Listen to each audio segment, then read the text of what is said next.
need support staff to clear the room. Stand up and walk, now. Hello, and welcome to The Watch. My name is Chris Ryan. I am an editor at TheRinger.com. And joining me in the studio, and he was a boy from school, it's Andy Greenwald! That was a Hot Chip reference. What's up, brother? You're looking good today. You're looking good today. Yeah. You know what? This is actually the two genders, except for one gender, but it's two ways to wear the literal same outfit. We're both wearing jeans and a denim shirt today. It was unplanned. It's I don't weird really that know what to do about it. I guess I could take mine off and get the gun show going, but we rarely have things in common, so this does really strike me as odd. You are, for those not watching along on the video feeds, yes, you are also continuing to wear a Phillies hat, which is wild, because I would like to state on the record before we get into our table of contents today, that since you declared that the baseball season is irrelevant until game 60, the Phillies have not won a game. Yes. They have been in absolute catastrophic freefall since you announced. We have a whole segment to do at the end, Watch After Dark, which comes after Top Chef After Dark, right, which will be largely about Philadelphia sports and where I need you to be. Okay. I need you to put a fucking jacket on and join me on the ice. But I will say this. Joel Embiid seen practicing. Yes. Mike Vrabel's infidelity possibly torpedoing the A.J. Brown trade. I think now is the time to strike and have a coup against Bill. I was going to say. This is when I take over rewatchables. He's weak. This is actually. This is him at his weak. This is Putin's whole strategy. Do you understand? He knows he has a smaller, less rich country, but he sees the long game. He's like Littlefinger, and what he does is he just chips away. And the next thing you know, when the Sixers lose in 5 and AJ still gets traded, he kisses me full on the mouth and goes, "I knew it was you." No, he just shows you your new office on the 4th floor. Wait, is that like Lockjaw? No. Oh, yes. No, I just feel like generally with Putin, if you run afoul of him, just to make sure the windows lock and don't touch doorknobs. Greenwald, great to see you, man. I haven't said this in a while, but you can email us at thewatch@spotify.com. We've been getting some cool emails. I'm going to collect some for a mailbag coming up soon. I think we should get all kinds of questions in this mailbag. I'm tired of being limited to ask us anything. What are the 5 best prestige TV shows? Come on, ask us anything. Mailbag incoming. I think it's time to be more free with our takes. Yeah, thewatch@spotify.com if you want to email us anything. Consider it our Substack. You know what I mean? Sure, man. And then Instagram is thewatchpod_. You can watch us on YouTube at TheRinger-TV. Rob Mahoney put up a really lovely video essay about the pit that our guy Kai Grady worked with him on. Kai. So shout out to them. Shout out to Prestige TV, who are also covering beef in increments. They're doing 333, I believe, or 332, or however they're doing it. We're going to talk about the first 5 episodes of Beef today. Yeah, we are. Beef season 2. I can't wait. I would like to say something in the spirit of accountability. Okay. I believe that I was rather flippant in my Beef got bad reviews and I don't want to watch it. Shame on me. Shame on me. For one thing, for this, it's impossible to really. I don't believe the numerical system people have established, the Metacritic numbers or whatever, to say this is getting this meta score or whatever. I believe Beef is doing fine with the critics, but you know what? It's doing better than fine with me. Yeah, and it just goes to show you. Do your own research. If we've learned anything over the last 6 years. You know what I appreciate? You taking a page from your heroine, Lori Chavez de Reamer's playbook. And when stories were swirling, you were like, you know what? This is untenable. I have to address these things. Yeah. And remove myself from the discourse. I'm stepping down before the ethics committee gets to me. Yeah. I mean, the other response was you could have sued Rotten Tomatoes. Yes, that's for true. Fake news. But you know what? I think there are things to critique about this season of Beef. But I'm excited to talk to you about it. I had a couple of news items for you. Okay. One is a real, I don't know if I want to do this to top the show because I need it to be safespace.com to do it. Okay. But obviously some Michael Mann extended universe stuff in the news this week. First of all, yes, I did see Mayor Mamdani quote Heat. Look. What's your comment at this time? I couldn't be happier. If that guy ever wants to go get a cup of coffee and stare at each other and say, I do pods, I do what I do best, whatever he wants to do. Here's the thing. I want to put this out there. There is a non-zero chance that he is a Rewatchables listener. Well, there's a non-zero chance also. He's available. Like this guy knows how to reach the people. He did Side Talk. He's done Adam Friedland. He Do you think this is his next stop in his media tour? The For Heat is Mamdani. Oh, for you guys. I thought he was going to come to our podcast. Oh, yeah. I mean, like, whatever, wherever he wants With these 6 secretarial labor burns, he knows where to show up. He's probably going to do like a Rob Mahoney video essay on the pit. Yeah. This is how we fix healthcare. I would love that. I think that's very exciting, and I think that we should make this happen because you know how TMZ just recently announced they are going to DC? Yes, they are in DC. I think this is a good next move for you guys. I think that this is the next world you need to conquer. Because Democratic socialism? Sure, Okay. whatever you want to call it. I'm just saying, I think that like the merging of these worlds, because you notice that there are people that occasionally pundits online, like a Matt Iglesias or something, Yes. will be like, Yeah. I would like to be third chair on JMO, you know? Like, I think that this is all possible for you. So we should just bring in the political pundit class, is what you're saying? I think that there is there is precedent with rewatchables when certain like celebrities or actors are fans, they have made appearances or they've talked about it, you know? Mm-hmm. So I think why not Senator Chris Murphy? You know what I mean? Why not? He was here. I think he did press box. I mean, these guys are in the mix. Maybe they should do like a car wash where they do like press box, they do Ringer Tailgate, they can hear Joel's wrestling story, and then they can come Then they on could show up with a blue Oxford shirt. and just be like, "Are we sure beef's good? I mean, Are we sure?" what is their truest form? The sad thing is we're all the same age now. Yeah, I know. So Seriously. it's fine. Anyway, in the Mann universe, I just wanted to say that I have clocked the fact that Joseph Kosinski's much talked about Miami Vice adaptation or reboot is going to be called Miami Vice 85. Hell yeah. I need a trait kit because I'm choking on it. This is absolutely ridiculous. I am so excited that he is going to bring his very, very, very polished, like the true air of Tony Scott's like kind of like slick Hollywood filmmaking, and that he is going to neon the fuck out with 85, or maybe he's got a different vision of 1985. No, I think this vision, whatever it is going to be seen through slatted blinds at midday. Yeah, and I think it's actually pretty smart to not try to out-modern the Michael Mann, feature version of Miami Vice, which is kind of like, become like a bit of a modern cult classic. This is you in the hot dog suit wondering who's responsible for this. The guy responsible for this. There's a part of me. There's a small part of me. Which part? That I can't tell if it's my head or my heart. So maybe it's my trachea. Mm-hmm. There's a part of me that is as, if not more excited for this than I am for Heat 2. Wow. Thank you for sharing this here. Because Heat 2 still feels like speculative to me. Like it still almost feels too real, too crazy to be real that they're going to do this, that they're going to do a globe-trotting crime epic with two of the biggest, best actors alive and a crazy supporting cast if rumors are true. This Miami Vice 85, Austin Butler is Sonny Crockett, Michael B. Jordan is Ricardo Tubbs. I don't think that those Tom Cruise rumors about him playing the villain are real, but crazier things have happened in this little world of ours. So I don't know. I mean, do you ever watch Miami Vice the show when it was on in the 80s? Not in the 80s, but have you ever watched it? I've watched it sparingly. It was, I don't know if it was the same thing in your house, but it was illicit because it was on late. It was watch it from the landing. Yes. Yeah. It was watch it through a crack in the door kind of stuff. Or if you had a sleepover with friends who had a more liberal sleep schedule. Just a bunch of guys wearing denim shirts. Just like sitting around holding hands in the dark. Yeah. In their gremlin sleeping bags being like, this is the best one. Yeah. It's a who's who of character actors, guys.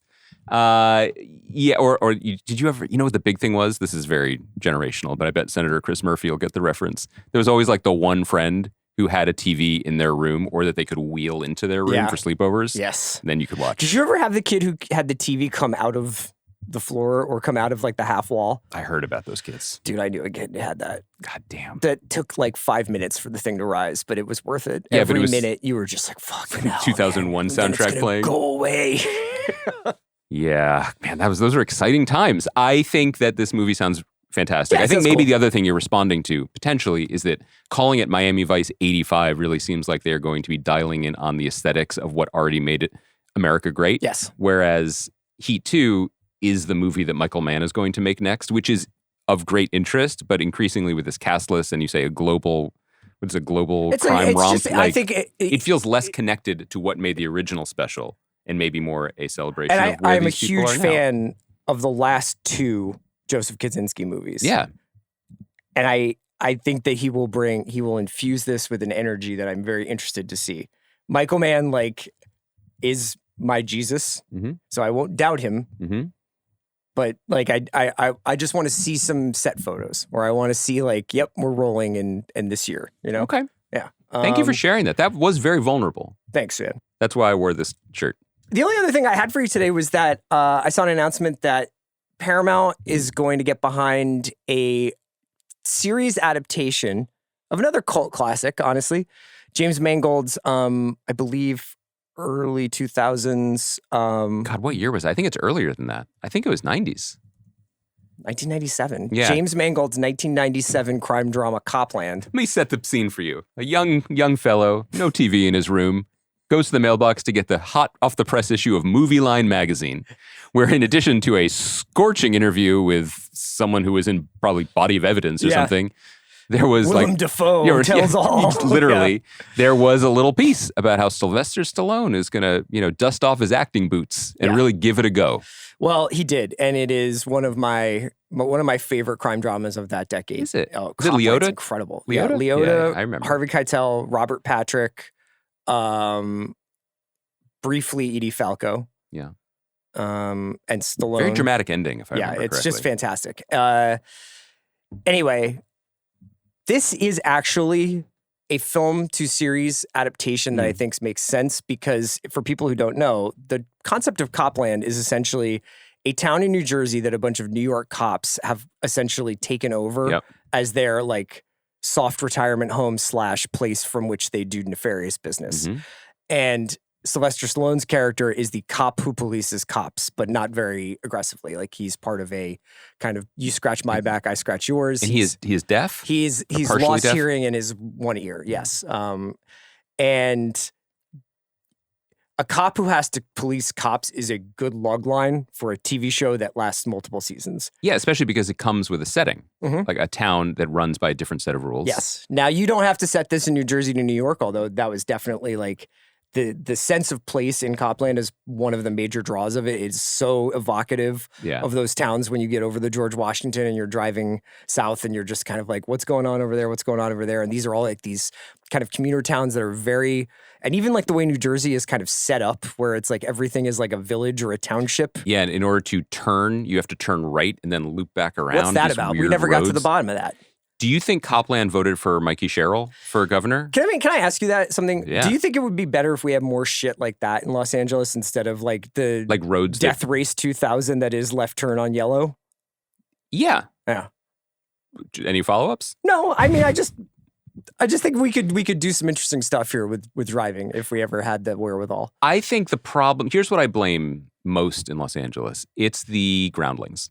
I think that there is a culture of improvisation that has leached from the feeder theaters to Saturday Night Live into people's approach to traffic. In this analogy, what's the feeder theater?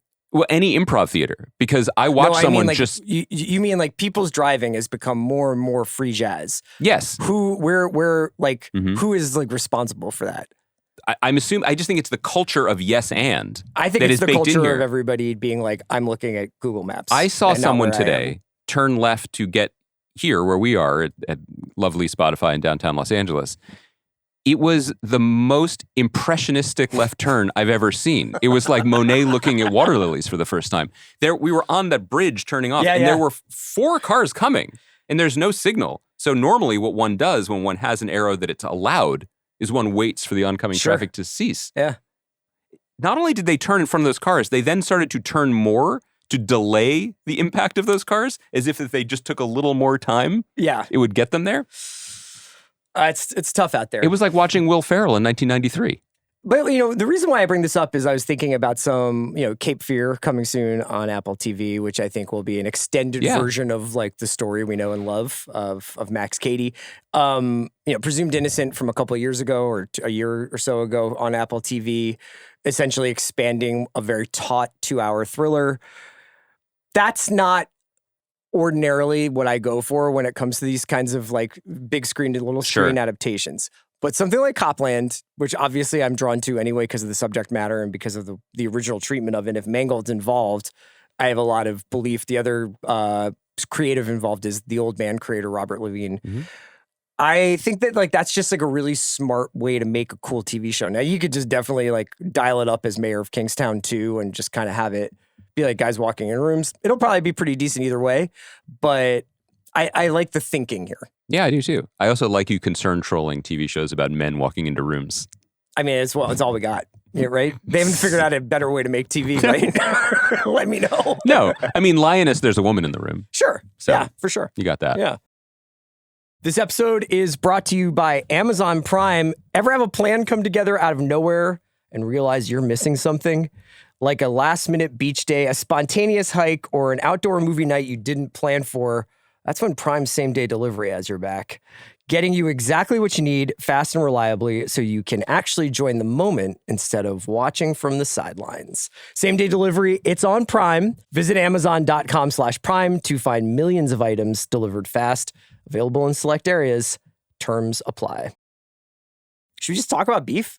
Yeah. Did you have anything else you wanted to bounce off me? You said you had a question for me. I think considering my long disquisition on left turning, I think we should just get into our shows. Okay. Sure. I mean, it's your show too, man. You can call an audible if you want. I work better within a structured offense. Let's talk about beef. Okay, so not unlike the first season where I think I went into it and was a little bit like, what do we got here? What do we got on our hands? Mm-hmm. And then found myself just completely enamored with it and talked to Sonny and Jake from behind the scenes on the show at one point for the podcast. And we should say Lee Sung-jin, who is the creator of the show, goes by Sonny. Goes by Sonny. And Jake Schreier, who I believe these two are now collaborating on the X-Men adaptation, which is a pretty big deal.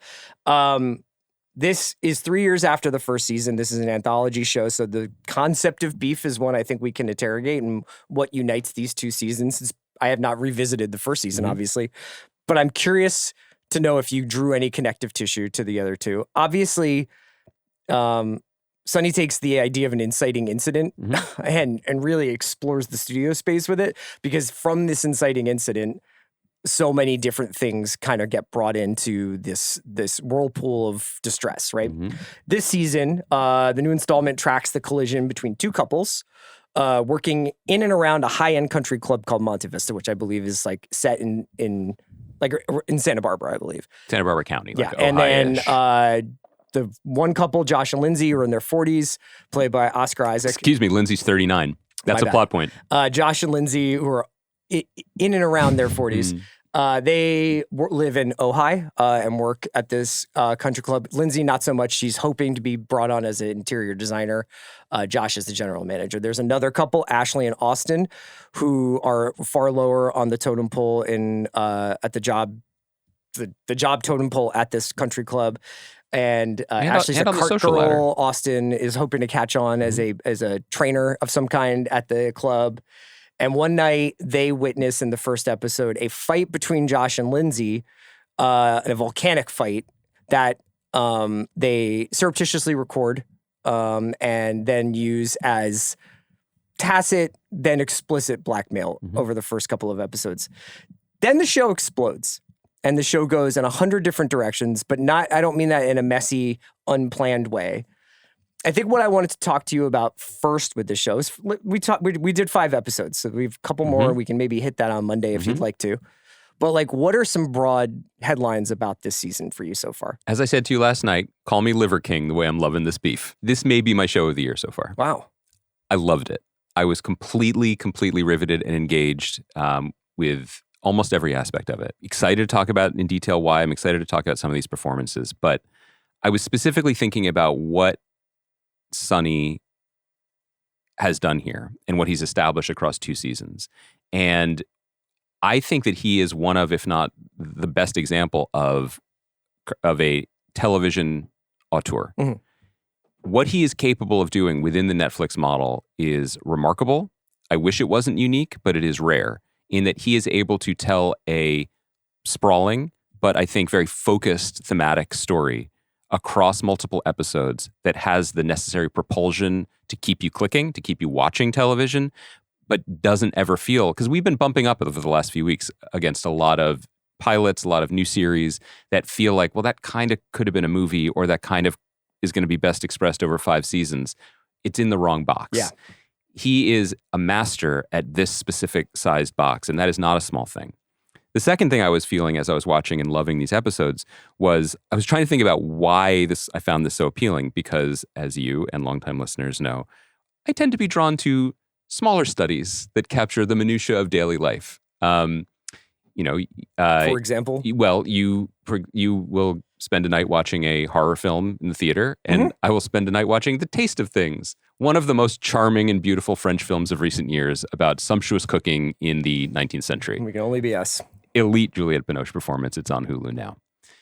The thing that I love about Beef that really crystallized at some point, I believe it might have even been in the first episode. I did watch them pretty stacked on top of each other. Yeah. When the characters are scrolling, when the characters are Googling, when the characters are WhatsApping and texting and Instagram messaging and then going into recently deleted, the way they're living their lives online on a show, I realized that, first of all, interiority, as I love, or as generally we love in novels, is extremely exterior these days. Yeah. We perform interiority all the time in our daily lives, whether it's the pictures we post or whether it's the wellness journeys we embark on, or even just bringing everything up in either actual therapy or therapeutic talk. Like, the business of interior lives is about making that external.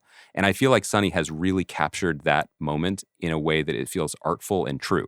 And specifically, there's a moment early on, and then we can get into the specifics. But early on in the season, Carey Mulligan, who I think is brilliant always and incredibly so in this series, is toggling between conversations and Googles and life choices the way we all do. And she's reaching out to an old flame and then blocking the old flame and then engaging with someone else, which causes her to go back and unblock the old flame.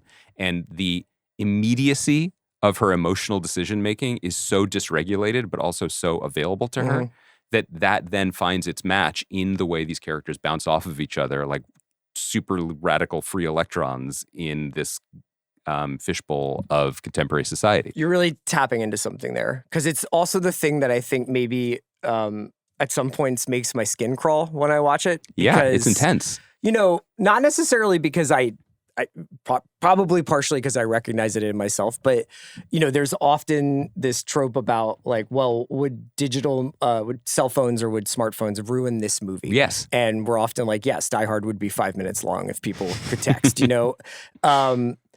It's strange to watch a show feel native to that in a really, really perceptive way. So much of the deception, the betrayal in this show is fueled by, or the mechanism it's expressed through is deleting text messages, is, basically that kind of almost digital forgery that goes on if you are in an untrusting relationship or any kind of relationship. And there's like, to what extent are people's phones an extension of their own, personal, private thoughts? And to what extent are they just a piece of like tracking, machinery that is following your wants and impulses? And, it's not like this is a digital surveillance show, but a lot of what goes wrong for these characters happens because people have fucking computers in their hands all the time. And it is not an impediment to the storytelling. It is often the source of storytelling. Yeah. One thing that I think that we celebrate whenever we see it is when we can recognize, even without behind the scenes interviews or access to the showrunners, moments when it felt like they had painted themselves into a corner and they were like, actually, this challenge is an opportunity. Everything about this show flows from the reality of what they carry in their pockets. The video doesn't happen if they don't have it that way. The seething jealousy of other people's lives that fuels everything all 4 of these characters do in different social strata wouldn't happen if they didn't have this in their pocket all the time. They are living, we've often talked about how like it's hard to break through as a TV show because you are competing against everything that's ever been made all the time. And this show is about how it's almost impossible to be alive when you're competing against every other person who's alive and has ever been alive. Yes. And how do you stay within your own life? So it is, use the word native. I think this show is native to our time in a way that feels very, very exciting and gets the details right in the sense that the creators are being observant in the way that Austin tosses out the word late stage capitalism as if it was something that had been on a high shelf and he had just recently reached and taken it down. The way that when And Austin is played by Charles Melton, who is incredible. And I Ashley can't wait is to talk played about by him. Kaylee Spaney, who I think is remarkable in this. The 4 leads are astonishing in this. When show. Lindsay, and this sentence alone is going to give you a sense of the show if you haven't watched it yet. But when Lindsay and oh my God, I'm blanking on Oscar Isaac's character's name. Josh are driving looking for their missing dog named Burberry. She says in the middle of her, absolute anxiety spiral, Childish Gambino just shared my next door post. Post. And when they go to a rescue, they say something about I saw Gambino's post. And he's just like, hey, he's a nice guy. The specificity, it would be different if they were like Donald Glover shared it. Yeah. That, even in that small line, it communicated to us their relationship with celebrity. Yeah. And the people that they do or don't know and how intimate they are with them. Every moment is considered in a way that I found really thoughtful and exciting. Yeah, I think that when I'm watching this show, I have basically, and I'm curious whether you ever do this with this or other series, you're having essentially this sort of superficial, visceral experience of anxiety and or just tracking the various threads. And I should mention at this point that very quickly into this show, Josh, who, essentially his identity is being the general manager of this country club. The country club is taken over by a Korean company run by someone named Chairwoman Park. Played by Oscar winner Yoon Yoo-jung. That's right. And who's awesome. She is fantastic. And it brings in a whole other element to the show, which involves her husband, who's played by the legend Song Kang-ho, who's starred Parasite and Memories of Murder, one of my favorite actors alive, and he plays a plastic surgeon working in Seoul, awesome. Who loses a patient, and that is in its own sense a triggering event for the entire series. And Eunice, who's Chairwoman Park's assistant, is also a very important character, but it blows out of the doors of the Ojai Country Club into a kind of much bigger canvas. So you're watching it and you're tracking it and you're kind of analyzing all of the this document was left out on somebody's table, so they saw it, and there's a lot of embezzlement stuff going on. And then there is the other part, which I think I'm much more into, which is thinking about beef rather than necessarily watching it. I don't find this anxious or uncomfortable to watch at all. Maybe it's not my favorite show of the year, but it's probably the smartest show of the year. And I think it has the most to say. And I think it's the deepest so far, and maybe that should be, that all alone should make it the best. But I think that seeing these 3 couples at various stages of their life, essentially late 20s, late 30s, early 40s, and then much older, senior citizens, essentially. Well, the chairwoman is 20 years older than her husband. Chairwoman's probably in her 60s, right? Late 50s? Chairwoman? The actress is approaching 80. Right. And her husband is 50. You say chairwoman's much older than her husband. Yes. Yes. Sorry. Yes. So the chairwoman is approaching 80, but the husband is probably in his 50s. But in any case, much older than Josh and Lindsay. And the way the show kind of depicts love getting corrupted, no matter what age you are, depending on your economic situation, and also love getting corrupted regardless of your economic situation. That there is essentially this coarsening, brittling effect that happens to any kind of romance. This was a hallmark of the first season as well, which is that the show escalates and then asks what comes next. We've talked about, this came up in our industry conversations, I think, recently, and when we were thinking about the way characters fight on that show, and then the types of, and in relationship actually to the way characters fought on Succession. And one of the things that was remarkable about Succession was that when Tom and Shiv went at each other, it felt apocalyptic, and then the show wasn't afraid to say, the day after, what happens in the smoking ruin? Yeah. How much more is there to bomb? What remains alive? And the thing that Sonny does so well is he pushes his chips in on these fights that can, the smallest piece of kindling can ignite them between the characters. But that the fight that begins the series is immediately spun into something else, where Lindsay is like, oh, if you don't have fights like this, then you're hiding something, which plants a seed in Austin's mind about what honesty is worth and how it's expressed in relationships. And it allows us to see a little bit further in the emotional journey of these characters as they get more increasingly caught up in these Byzantine plot elements that are compelling and beautifully stacked on top of each other. But the show doesn't succeed or fail on the back of them, which is something that I really, really like. It succeeds and fails on its continuing emotional archaeological dig of these people, all of whom who are given the full sweep of personhood, and all of whom can be both buffoons and victims in equal measure. Do you think that when characters are as well drawn as this and are given, to use your words, the full suite of personhood, it kind of obviates the need to have the "do you like these people" conversation? I hope so. I think it's a great question to ask, and I find that to be the most boring question you could ever ask about art. It is, but I do think that there's something to the durational experience of watching television where you have to like at least spending time with them. You don't necessarily have to want the guy to be your babysitter, but you want to see them over and over and over again. And partly because they can be competent in ways that are compelling. They can be charming in ways that are entertaining or funny often, which is something that the show is able to do quite well. But the other thing that keeps you coming back, and I think kept people coming back to Succession, not just from a baseline like kill the rich attitude, but from a, oh my God, that excruciating moment of vulnerable humanity is pretty relatable.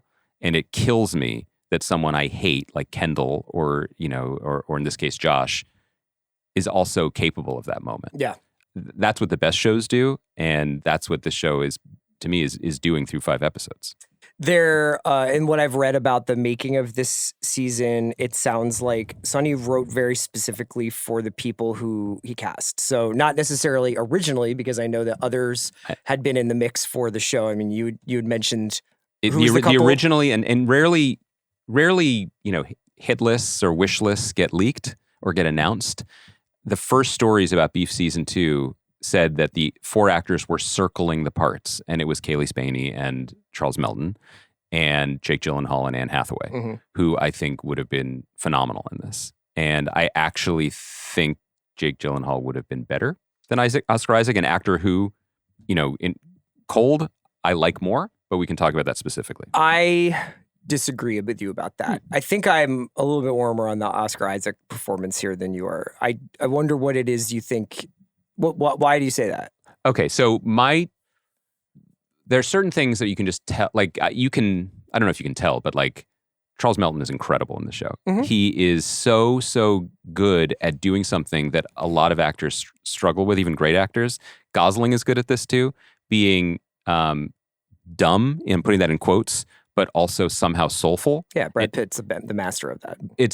But this part is Brad Pitt's performance in Burn After Reading, but with the humanity filters set slightly differently. He is kind of buffoonish, but he also weeps when a bee dies in their apartment, which tells you a lot about him, both good and bad. I think that like little decisions too just suit and flatter the actors. Like I think Carey Mulligan is amazing in, I think, everything I've ever seen her in. I think she's one of our best actors. The decision to let her be British in this is so crucial. What she said is, I knew that it would require this performance was going to require a degree of improvisation that would just be much easier if I wasn't also worrying about accent and dialect. And so we don't know what the original conception of the character was, but adding in certain details about her life before Josh and about dating a royal, being photographed in the Daily Mail, being posh, and then finding herself in circumstances that her friends back home will probably all heart on Instagram, but the reality of which is a lot more diminished than people might realize, is pitch perfect. I love Oscar Isaac. He's, as long as we've been doing this podcast, we've talked about him like one of our favorite actors, which he is. I find him he's so good and uniquely good at being nebbishy. I mean, Inside Llewyn Davis is a masterpiece. But there's something about his presentation and his physicality recently where he looks like he's still auditioning for Moon Knight, and he looks super ripped and good and healthy. And I know that's part of like the Ojai lifestyle and presenting as someone who can hang with the rich people and Benny Blanco and Michael Phelps as he does in the show. But it is slightly, to me, makes his neediness and his vanity and his weakness impenetrable. There's also, I think it's important to note that character is kind of living in a state of suspended animation where he's still like trying to get like the sickest stereo setup, and has sports memorabilia all over his man cave, and is like kind of like I am going to preserve this version of myself. And I think that explains also like why he looks the way he looks. Like he's trying to stay as long as he can in his child, like his best version of his body. And it does track that like people who are rich and successful and famous they would bring him along because he looks the part, even if he can't play fully the part with his finances and everything else. This is just it's a minor note because when he and Carey Mulligan are going at each other, he's exceptional. When he's sort of looming over Kaylee Spaney and threatening her and stuff, like the granular details of the performance are spectacular. But there is something like when I see Jake Gyllenhaal on screen, I don't trust him. Like I think that's a key part of some of his best performances, going back to what I briefly thought was a masterpiece of television, Presumed Innocent.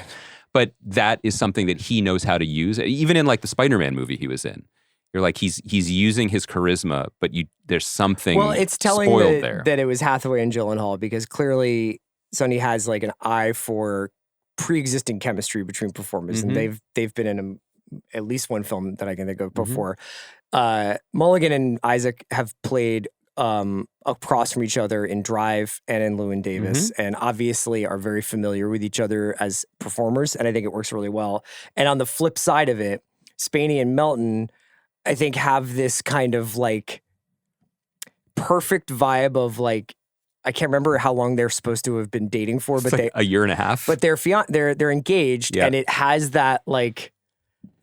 A lot of this show is about what does marriage mean, and what is your duty, and what is your sense of loyalty to somebody made out of. And do you lift each other up or do you weigh each other down? Sure. I mean, I think that inevitably happens in every marriage, but like the sort of bonds that people have and the how they want to define each other through their relationships is really fascinating. So we'll talk a little bit more specifically about the episodes now. The first two, I don't really have a ton to say about. We've kind of set them up as these inciting incidents. It's important to know that Spaney's character, Ashley, has a medical issue with her ovary that is going to need surgical attention at some point, but she doesn't have the money. She doesn't have health insurance because of her current status at the country club, how she's working. She uses this blackmail footage to sort of start to attain more and more status, both up the chain of command at the country club, but just getting financial benefits. And to me, the series really takes flight in episodes 3, 4, and 5. I agree. 3 features a wonderful escapade of Carey Mulligan's character and Oscar Isaac's character have long thought of starting a B&B. And then they decide they want to start a BB&B, which is a Bed Bath and Barn. And in the barn, they would hold concerts because they remembering going to see Hot Chip at the Hollywood Bowl LCD Sound System at the Hollywood Bowl. The aging millennial details are choice. Also, that exact dream that they have floated above Los Angeles like a giant thought balloon out of every house on the east side during COVID. Like that is so. We could move to Palm Desert and Queens of the Stone Age could play there. It's so much cheaper there. Yeah. And they go on this sort of fact-finding mission to see like another couple's version, very similar version of their idea, and just immediately let their dream die. Like as they walk through the realities of what they would have to do, but also the scale at which they would have to be successful. And who they would be competing against. And who they would be competing against and how difficult that would be. I even thought that the way that Josh texts Troy, who's played by William Fichtner, the great character actor, who's the sort of alpha of the country club in terms of rich guys, and is like, we're thinking about doing this. And instead of being like, yes, I'll invest, he's like, you should meet my friends who are doing it already. And it's just such like a perfect, like, that's how a dream gets killed, is with the one person not showing any interest and telling you, by the way, someone else is doing this already. I just love that whole episode. And then that episode culminates with a great fight between Austin and Ashley.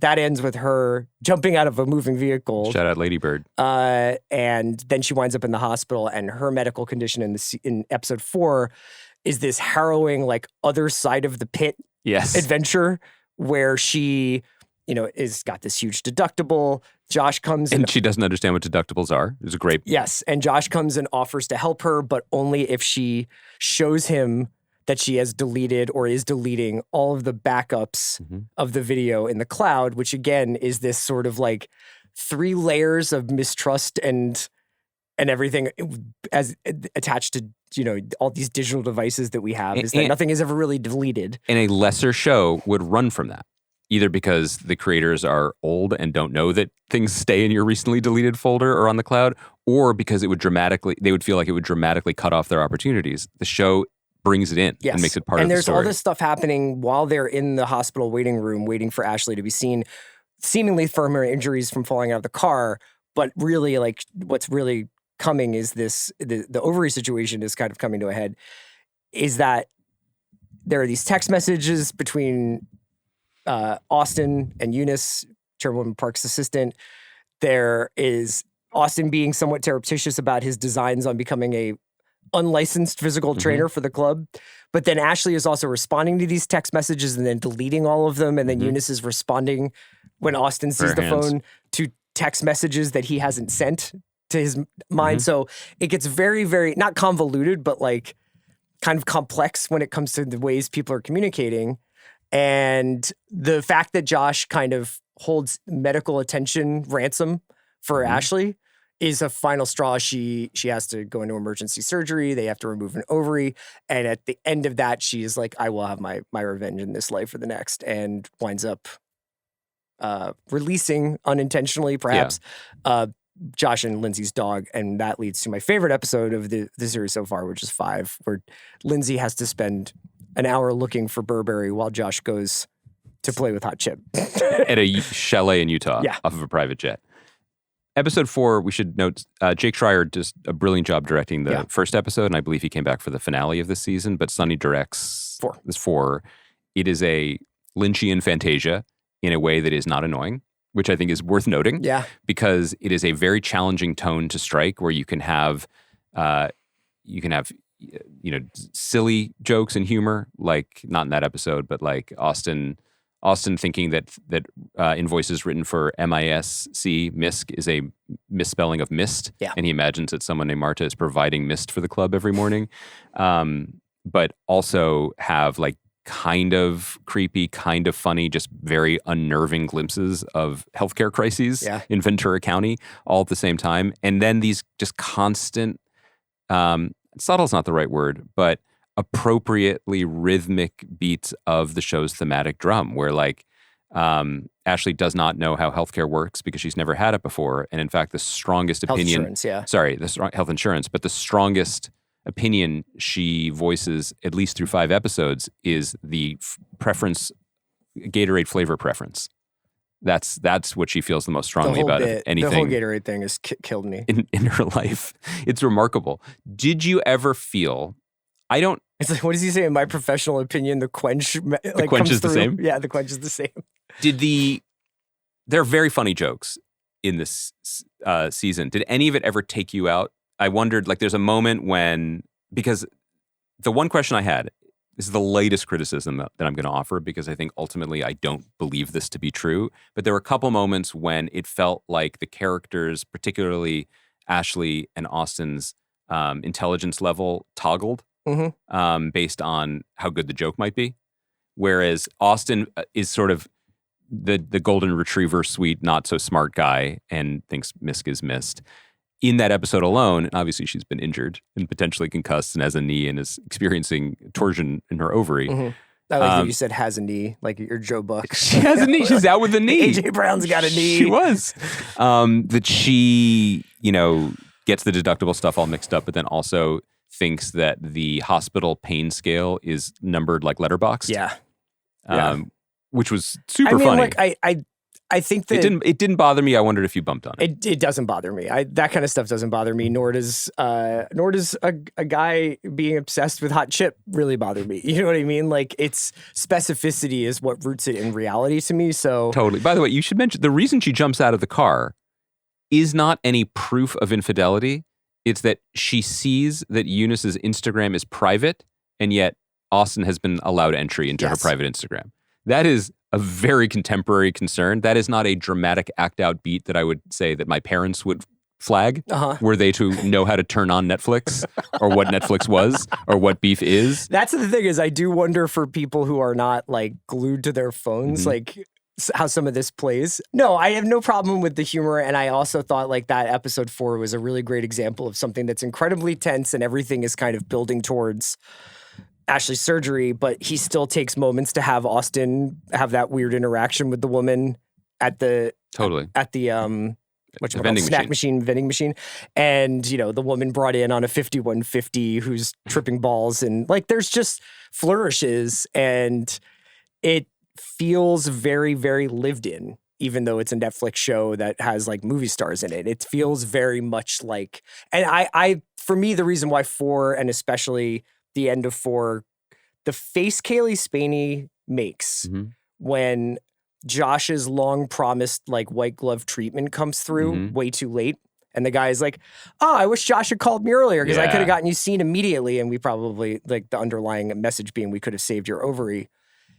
Her nostrils flare for just a second. And you're like, man, Josh is fucking dead. Like this is, and it is, I always remember Tina Fey talking about Rachel McAdams in Mean Girls. And how, like, you can tell you've got a movie star when she can do a page of dialogue with an eyebrow arch or with one gesture. Yeah, you can cut the words. And Kaylee Spaney does not have to say a thing, but she is like, this guy just might have robbed me of having a baby. I'm going to make it my life's mission to bring him down. Now, that fluctuates over the next couple of episodes, kind of going back to the Shiv and Tom corollary that you brought up. But to see her in the very next episode being kind of Carey Mulligan's therapist as they walk around Ojai looking for this dog is it's its own kind of thriller because you're like, when is she gonna find out? When is she gonna find out? And the way that the characters' emotional arcs are not always jammed into each other because they are not in service of the plot, and not to compare and contrast because they are very different shows with very different goals. But I think one of the things we were bumping on with Margot's Got Money Troubles is that any interiority of characters' lives or emotional state was so clearly created to be serviced by someone else's to advance the story of healing and unconventional family structure and its plot. Yeah. This allows us to have that moment unsaid about how Josh literally leveraged her future over his own concerns by potentially blackmailing her back over medical care. And I believe it's the previous episode, there's that absolutely incredible sequence in which Carey Mulligan's character wearing a red light face mask is looking at her phone. is trying to follow up on an assignation with an old flame, and then he begs off, and then she immediately Googles and sees on Daily Mail that he's seeing someone else, and she just starts laughing / crying maniacally, and then chases a Plan B pill with a glass of red wine. So, bravo. This is cinema. Yeah. And I love it. I do have to ask if anything cut close to home to you. I mean, I know that we've probably all been to a hot chip show or two in our lives. Have you ever gotten mad at someone for getting COVID at mezcal night? That seems CR coded to me. Getting mad at somebody for having COVID? No, just I let a British guy cough into my mouth. That's how I got COVID the first time. I mean, it is what it is. I was so good. I had the fucking Johnson & Johnson. Nobody was touching me for a minute. And then I go to England for the first time and some guy comes up to me after a live show and goes, mate! And then just starts yelling at me about Crystal Palace, like into my larynx. And I was like, that's it.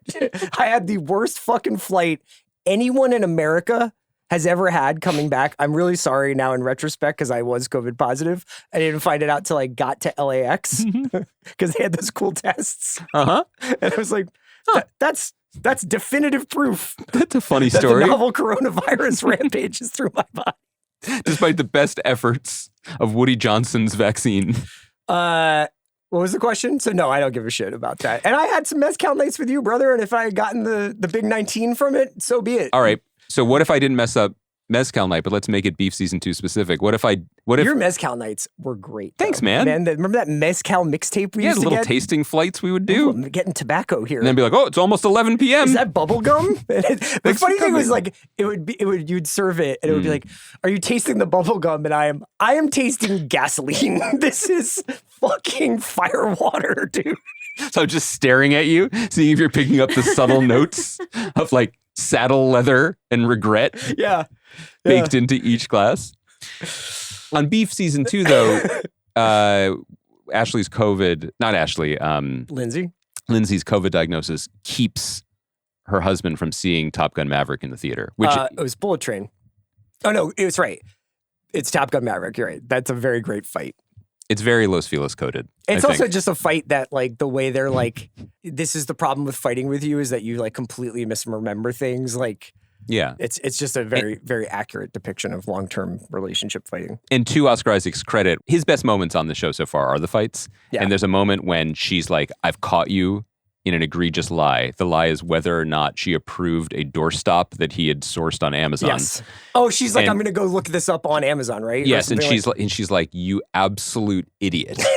And his face is the most alive that it is in the entire series. But speaking of like their kind of chemistry, it's like when he, and I've seen this pointed out on online, so I don't want to pretend like this is like my blind observation here. The moment where he breaks into a British accent to mock her, she breaks a little bit, or maybe doesn't, but like she certainly like has like this moment of nervous laughter. And I'm like, you could do that a million times and may not get that reaction. Yeah. And like, let's see Anne Hathaway and Jake Gyllenhaal do that. That's all I got to say. They can. Well, her British accent's quite good, right? If she was playing Lindsay. I did want to ask you because I think it comes out more in the final episodes, which we can talk about next week. Yeah. But the international intrigue, we didn't Dr. talk about Kim, that. Chairwoman Park part. Where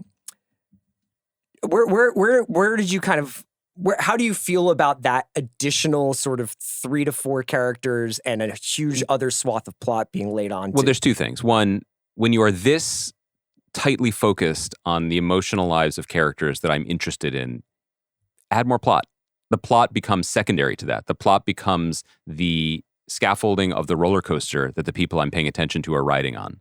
And if there's an extra loop in there, it's probably better for the characters. That's generally my approach to stuff. When it's working, I only note that stuff being preposterous or outlandish if I'm not bought in. Yeah. If I'm bought in, I'm on the ride. 2, something that I really appreciate about the series, and again, I hope we get a chance to, I'm calling him Sonny like I've met him. Never met him. Would love to talk to him about this show. Come back on the watch, brother. This is a show that clearly is fueled by someone's interests, that he's interested in things, he's interested in exploring dynamics, and has some unique perspective to bring to these dynamics. And so there's a scene when they talk about, or there's Whoosh, the tennis pro brought in from Seoul, and when he and Lindsay are talking about like things that Dr. Kim can do to change how she looks, or improve subtle things, or even the way the country club wives talk about going to Korea and what Korea can do. So this idea of Korean culture, Korean skincare, Korean beauty standards being folded into the batter of upper class California life, that's pretty real. I was curious whether or not there were elements of K-drama that like influence that we might not even like be. The sort of plotting and the way that this is playing out. I mean, obviously K-drama is like a blanket term for a lot of different kinds of storytelling, but I was reading a little bit about it. I can't say that I've like watched a ton of it.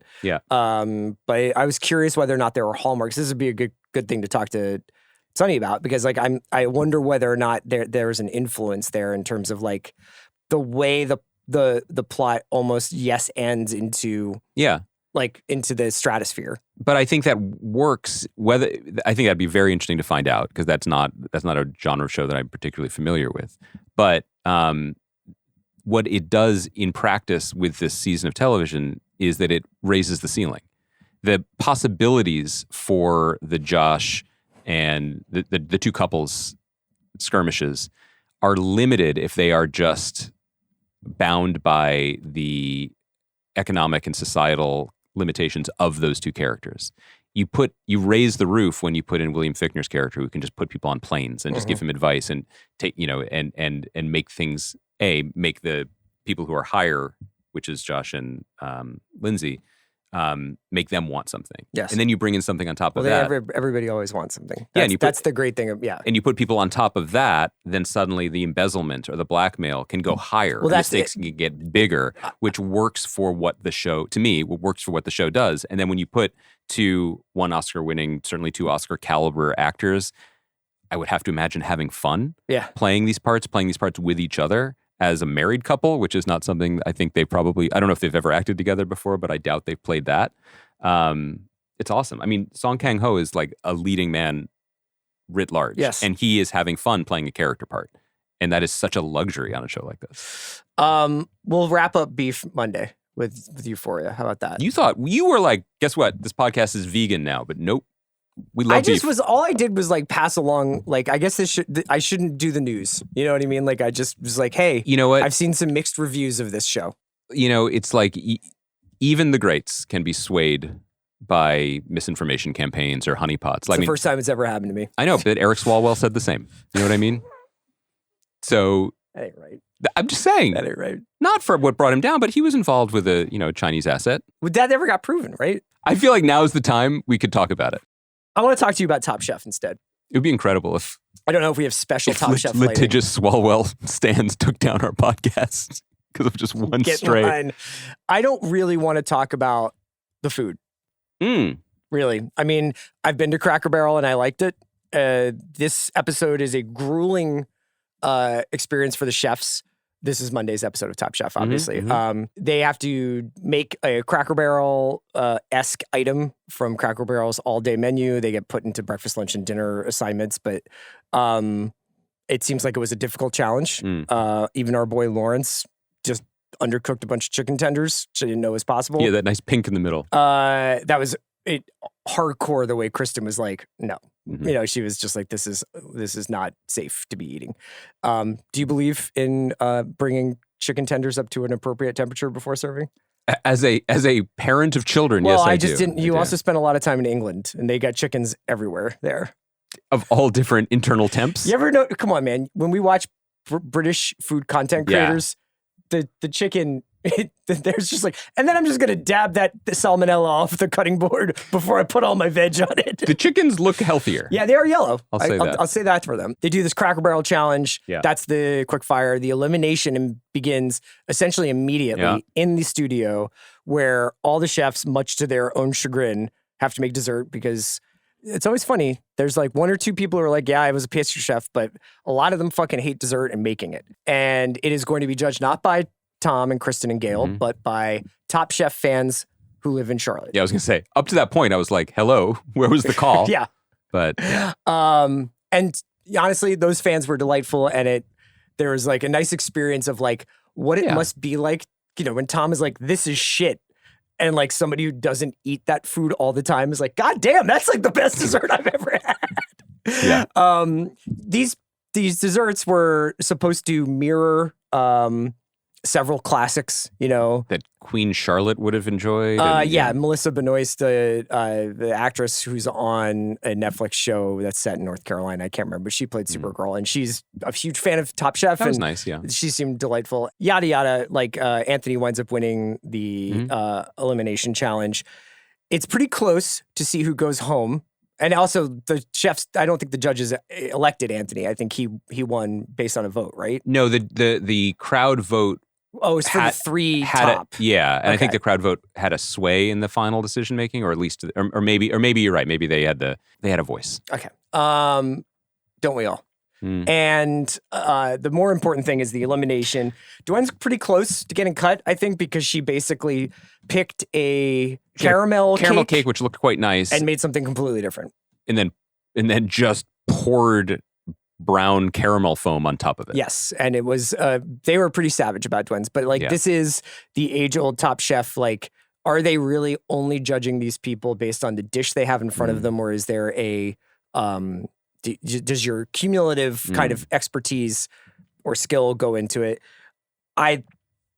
I usually would say it's impossible not to think of that, and everything somebody's cooked up until that moment. But Rhoda is a good example of somebody who I thought was like running away with it and then went home, or not home, went to Last Night's Kitchen. Anyway, Dwayne doesn't go home, Justin does. Yeah. After the elimination, it's announced that Restaurant Wars is next. As it always is when there are 8 chefs. While this is happening, Jennifer, who is Justin's partner in life and also on the show with him and contestant with him, Jennifer, who has been experiencing these, like some nerve pain in her left arm or in her arm, now she's experiencing discomfort or like some like temporary paralysis in her face. It looked like she was... It's Bell's palsy. Okay. This is not like, I'm not breaking HIPAA. Like she's posted on Instagram. Okay, what so happened. But she had an attack of, I think for the first time in her life, Bell's palsy, which is quite scary and treatable. And Joel Embiid had that. Exactly. So it looks like Jennifer is now broken the kind of seal on like, you need to go get medical attention and leave the show.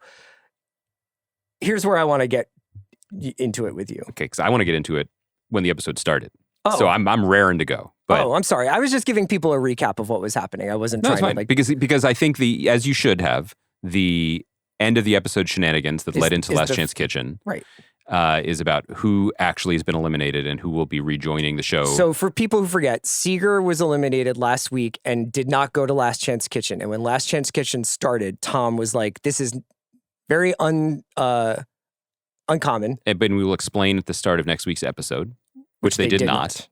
And then Jennifer goes home for a medical at the end of this episode, and her partner Justin has been sent to Last Chance Kitchen, but is given the opportunity to simply go back into the show as the most recently eliminated and replace Jennifer. And he turns that down to go be with Jennifer, but then does do Last Chance Kitchen eventually. So this reinforces something that has been explained, I think, or at least alluded to. Last Chance Kitchen shoots later. So 2 days later in this case. So Justin had time to, having withdrawn from the competition, see that she was not having something more extreme. There was worry she was having a stroke or something. She's been diagnosed. She's safe, and she encourages him to give it another shot and to go into Last Chance Kitchen, which he does briefly. Yes, and loses to Rhoda. But Rhoda is not then sent back into the competition. So I suppose that the suggestion is that Seeger will be back. Come back next week. This has not been confirmed, but this is obvious, and they're playing very coy with it in ways that are kind of I don't annoying. think it's good television. I don't either. And I would say it's particularly not good television because this was a catastrophically bad episode of Top Chef across the board because it did 3 of my least favorite things that the show seems to inevitably have to do at some point during a season, maybe for budgetary reasons. Got the big 3. Big 3 of Top Chef no-nos. Let me guess one. Yeah. A corporate tie-in. A absolutely wedged in nonsensical corporate tie-in that Cracker Barrel, nice restaurant to go to when you're on a road trip, no problem. But to have Kristen be like, we all know and love their famous crispy edged pancakes. Which camera? No, we don't. We don't all know that. Thank you. Go on. 2. Making them do back-to-backs. Nope. Making them... You sound like Joel Embiid. Yeah. He hates back-to-backs. Well, the fucking Bell's palsy came from somewhere. Just saying. Yeah. And how about them never leaving the studio? Ding. Absolutely ridiculous, especially when Last Chance Kitchen is there too. And the attempts to make it classy and like hang different lights and then bring normals in to taste their food. The entire episode feels claustrophobic and detached from any actual reality or presence. I will give them some grace here because last year when it was Top Chef Canada and it was like Top Chef Warehouse in Canada, or so we're told. Whole Foods in Canada was really, really egregious.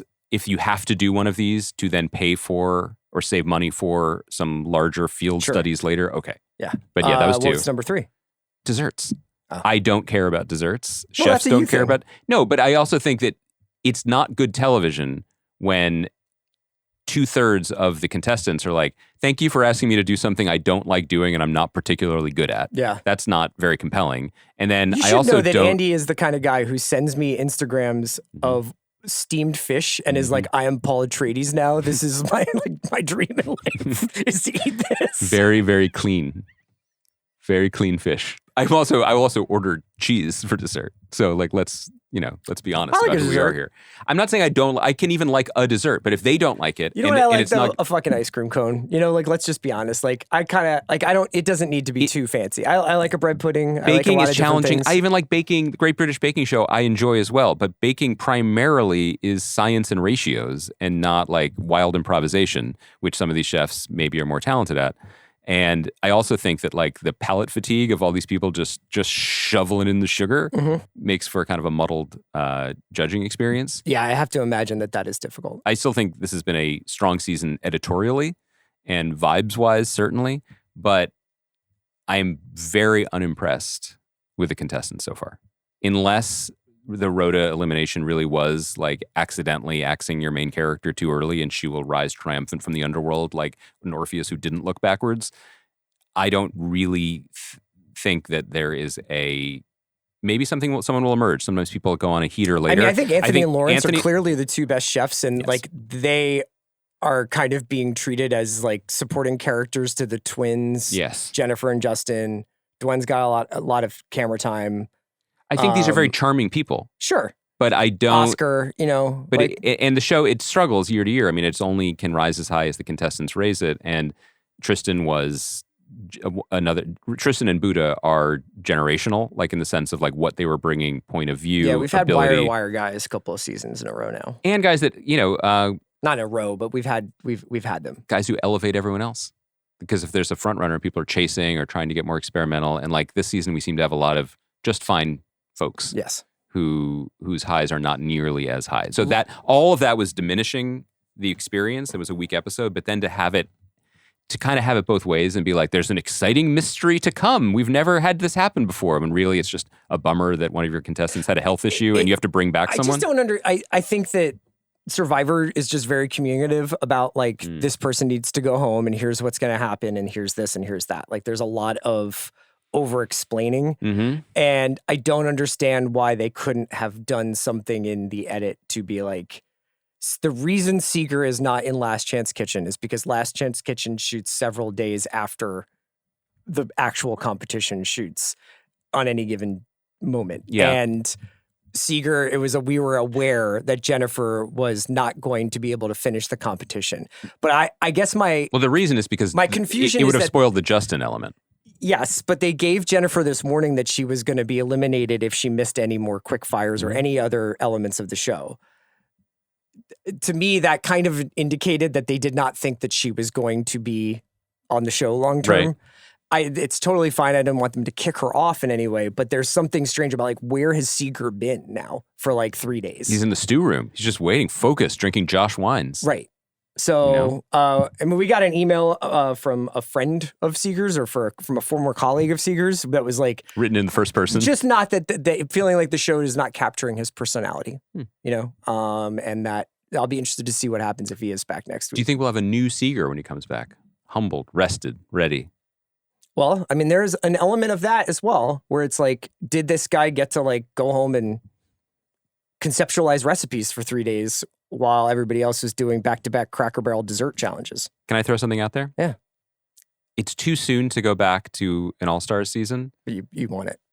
I think we might be approaching the time. They've done this a few other times where there have been some returning favorites who get another chance. Kristen guarantees Jennifer can return whenever she wants. Sure. Although, she seems very talented, but when Justin was talking about her and actually his behavior towards her and his lightened demeanor in Last Chance Kitchen when he was freed of the stress of how she was doing was very touching and I think really appropriate, and they seem like they have a good relationship. But he's like, she was crushing this competition before this happened, and I did not see evidence of that. Well, so it's less more. When does her arm get screwed up? Like the second episode, right? It's less her opportunity to excel, though maybe she will when she comes back. It's that there have been years when they have sort of just given a little goosed it a little bit by bringing back some like almost wers and also rans just to give it a little more verve. And I think maybe we're headed back to that. How would you have done? First of all, we're avail. That email address is out there to come taste things, preferably not a dessert challenge in the beautiful state of North Carolina. I would have loved to have done the pepper judging.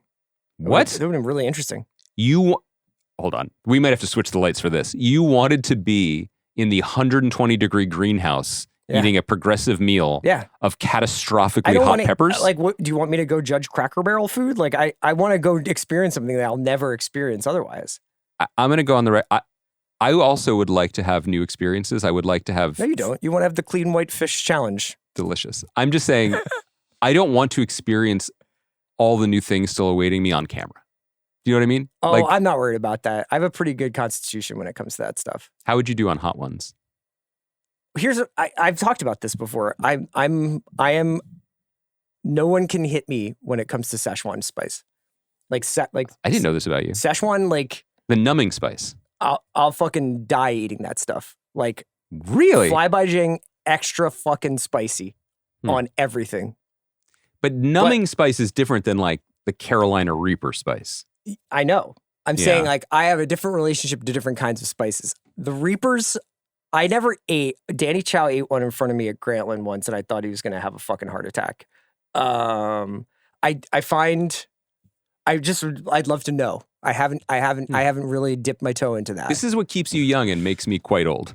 You know, your willingness to try new things. Yeah. But I think that I just have like a much more like kind of like adventurous palate. I think you know more what you like. No, I like to try almost anything, but I am not a fan of extremity for extremity's sake in television or in spice. I think that the Szechuan stuff opened up a new dimension of like how I like to eat food. Do you which is leaking everywhere? That's the thing. When like your ears start ringing and you're a little bit like in this reality, but also Desmond from Lost and experiencing parts of your childhood at the same time. Daniel Faraday is whispering to me.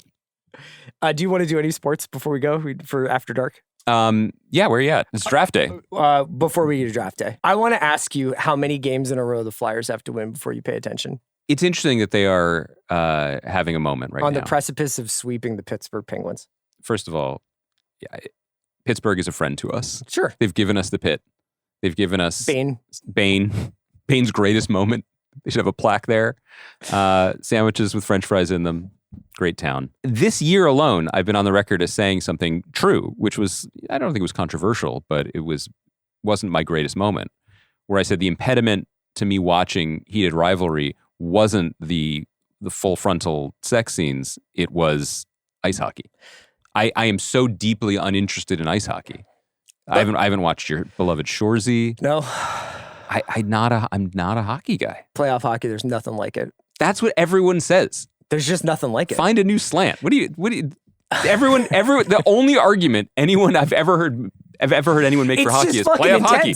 This guy Trippett on the Flyers getting his head beaten in at the end of game 2. Yeah. And they just fucked him up in game 3. Like they came back 5-2. It was just like. How many rounds of playoffs await? This is the first round. Multiple. Okay. Yeah. So I'll hit you up if we make it to like the conference finals. How about that? I mean, I am rooting for the Flyers above all other teams. And they're also like the thing you might like about them, young guys who seem to like each other. That's what draws me to most things. Weirdly, I like beef, which is not about young guys liking each other. As far as the Sixers go, that was pretty cool. Not getting my hopes up, but yes, that was very cool. My trademark luck didn't turn that game. Which was you checking in on it? I thought by checking in on it, it would cause like the entire team to suffer Bell's palsy. My question I have about draft day is, what are you going to do with all your time when draft is over? First of all, unlike Mike Vrabel, I'm not taking off day 3 of the draft to pursue my mental health. I will be locked in across all 3 days. What's nice about the draft for me... honestly, the funniest thing anyone's ever done has been like, I'm going to go into counseling after the first round. After the first 2 rounds. That shows respect for all involved here. Can you imagine like how that conversation with his wife went, where he was like, I definitely need to go see a professional after I make 4 draft picks. Yes, after I spend time with the fellas. Like, I definitely would schedule all things for after the NFL season. We're just going to go to Sedona after that to just kind of like... rebuild. Yeah, debrief on the whole thing. Yeah, that's right. Me and Elliot Wolf. We'll bring the whiteboard. What's your next obsession after the draft? You don't understand. The thing about the draft that I like so much is that after the draft, we come away with, 4 to 8 new characters in my life who actually have no accomplishments in Midnight Green or Kelly Green, as the case may be. Yeah. Thus, I can then spend the next 3 or 4 months cleanly fantasizing about them all becoming Hall of Fame players and getting along. That will help me sleep. And driving well. That will, yes. Yes.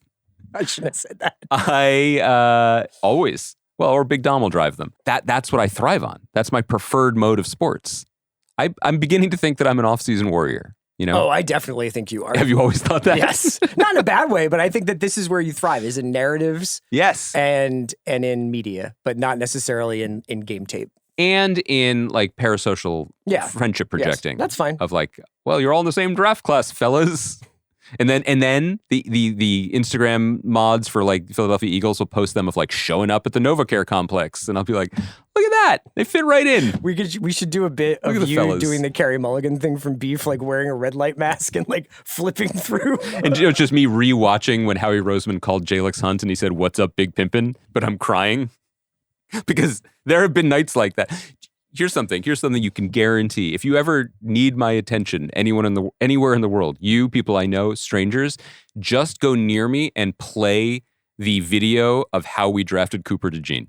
It's like 3 minutes cut together to make it seem like it was fait accompli, it was all easy.